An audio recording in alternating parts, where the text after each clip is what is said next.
other.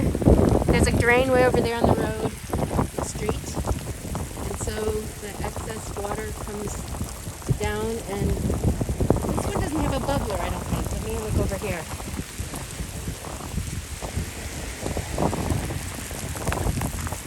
Well, the water's coming in from a drain on the street, and it carries it down and bubbles it up for force to go and soak in slowly.